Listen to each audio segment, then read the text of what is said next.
Қымбатты оқырман, біз бүгін сіздерге заманымыздың ұлы жазушысының бірі, қазақ прозасының бастауында тұрған Бейімбет Майлиннің «Шұғаның белгісі» повесін оқуға ұсынбақпыз. «Шұғаның белгісі» повесі 20 ғасырдың бас кезінде жазылған шығармамыздың бірі.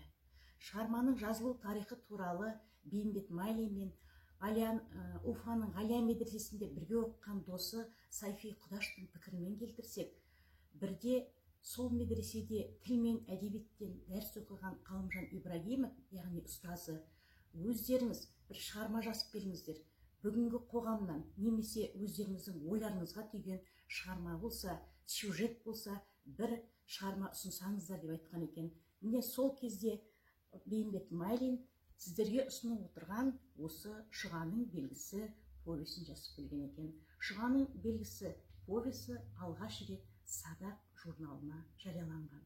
Жалпы «Шұғаның белгісімен» әрине бәріңіз де мектепте оқып жүрген кезінде немесе оқу орнында оқып жүрген кезде таныс боларсыздар. Бірақ бүгінгі қазақ қоғамы тарапынан, яғни тәуелсіздік сипат тарапынан қарасақ, «Шұғаның белгісінің» қазақ қызының тағдыры дейміз ғой тақырыбын, бірақ жазушының айтқысы келген ойы одан жоғарырақ көрінеді.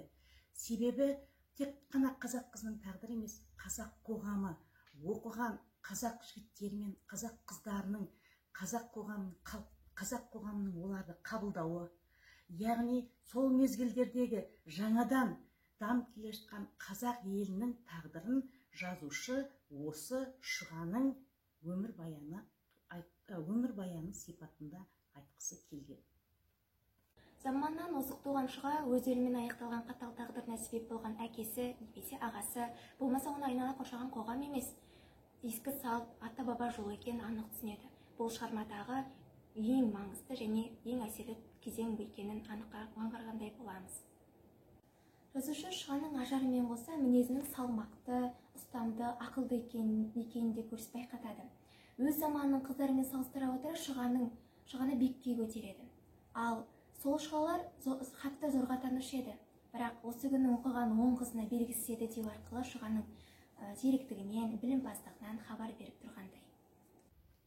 Бейімбет Майлиннің «Шұғаның белгісі» шығармасындағы Әбдірахман кейіпкердің бейнесі.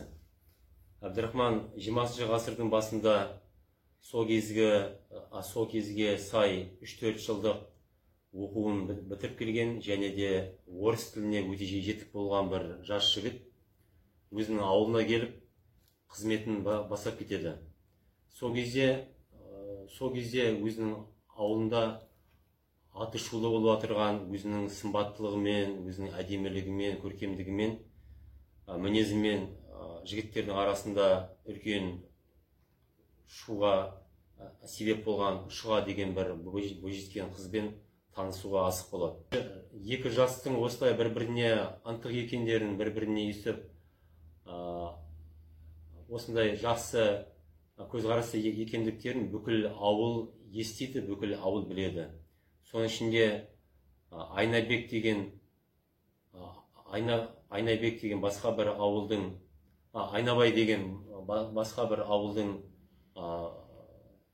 ода бай деп айтуға болады, орта шаруа бір кісі. Сол кісінің де өзінің бір қызы болады. Сол 17 жас шамасындағы сол қызына осы Әбдірахман мұғалімді осы өзінің қызымен табыстырғысы келіп жүрген бір бай кісі.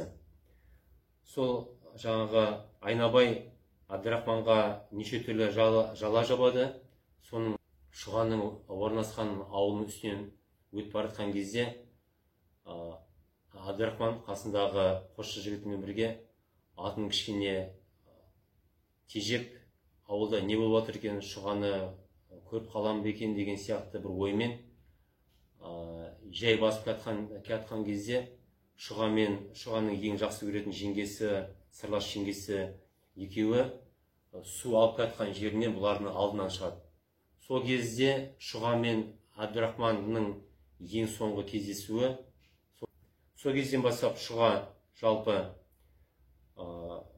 апталап тамақ ішпейді, көп кешікпей бұның үстіне бір ауру жамайды. Таң ата екеуі атқа қонып әсіресе Әбдірахман көңіл күйі өте жоғары болады. Себебі Шұғанмен кездесейін деп жатыр. Шұғаның әке-шешесі бұны үстіне жағылған бәледен өзін ақтап алды. Сондай үлкен қуанышпен келе жатқан кезде жолда жаңағы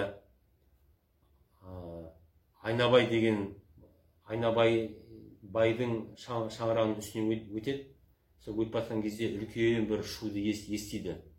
Бұл не шу екен деп жаңағы Әбдірахманның қасында қосшы жігіті барып білген кезде Айнабайдың өзі шығып, естідің бе, Шұғаға уақыт болыпты ғой деп, сондай бір жаман хабар естіртеді.